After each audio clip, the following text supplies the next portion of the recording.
ரீசனிங்கில் ரொம்ப கஷ்டமான ஒரு ட்ரிக் அதை தான் நம்ம பார்க்க போகிறோம். சிலாஜிசம் நிறைய எக்ஸாமில் இதை கேட்டு விட்டுறாங்க. இது நிறைய பேர்த்துக்கு புரியறது இல்லை. இந்த கேள்விக்கான எளிமையான விளக்கம் நம்ம பார்ப்போம், பாருங்களேன்.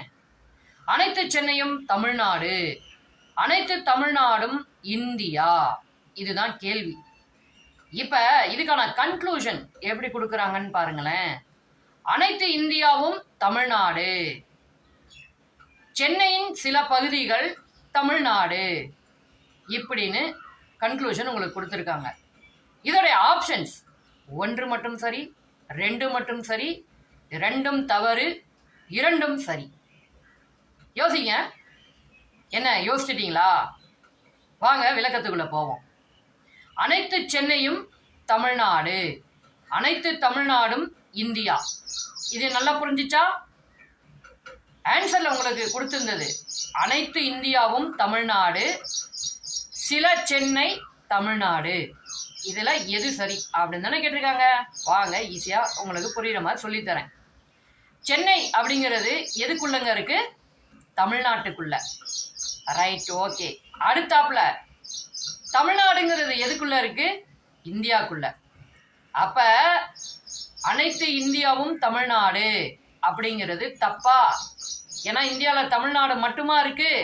இல்லை இல்லைங்களா? அதனால முதல் ஸ்டேட்மெண்ட்டு ஈஸியாக தப்புன்னு கண்டுபிடிச்சிட்டோம். சரி, ஓகே, நெக்ஸ்ட்டுக்கு போவோம். அனைத்து சென்னையும் தமிழ்நாடுன்னு கொடுத்துருந்தோம். இப்போ சென்னையின் சில பகுதிகள் தமிழ்நாடு அப்படின்னு கொடுத்துருக்கோம். யோசிங்க. சென்னையோட சில பகுதி தமிழ்நாடுன்னா அப்போ மீதி பகுதி எங்கே இருக்கும் அப்படிங்கிற டவுட் வருது இல்லை? அப்படி வரவே கூடாதுங்க. அனைத்து சென்னையும் தமிழ்நாடு அப்படின்னு கொடுத்துருக்கோம். அப்போ தமிழ்நாட்டுக்குள்ளே தான் சென்னை இருக்குது. சென்னையோட சில பகுதிகள் தமிழ்நாட்டில் இருக்குங்கிறது உண்மை. அதாவது ட்ரூ ஃபேக்ட்ஸை எப்போவுமே நம்ம இந்த சிலாஜிசமில் எடுக்கக்கூடாது. ஓகேங்களா? கொடுத்துருக்க ஸ்டேட்மெண்ட்டை வச்சு தான் கன்க்ளூஷனுக்கு வரணும். அப்போ 2 மட்டும் சரி அப்படிங்கிறதான் சரியான விடை. இதே மாதிரி நிறைய ரீசனிங் மேக்ஸ் வீடியோஸ் உங்களுக்கு வேணும்னா நம்ம சேனலில் இருக்குது, சப்ஸ்கிரைப் பண்ணிக்கங்க. உங்களோட கருத்துக்களை கமெண்ட்டில் சொல்லுங்கள், ஷேர் பண்ணி விட்டு லைக் பண்ணிவிட்டு சூப்பராக கெத்தாக படிச்சுட்டே இருங்க. அடுத்த வீடியோவில் உங்களை சந்திக்கிறேங்க. பாய்.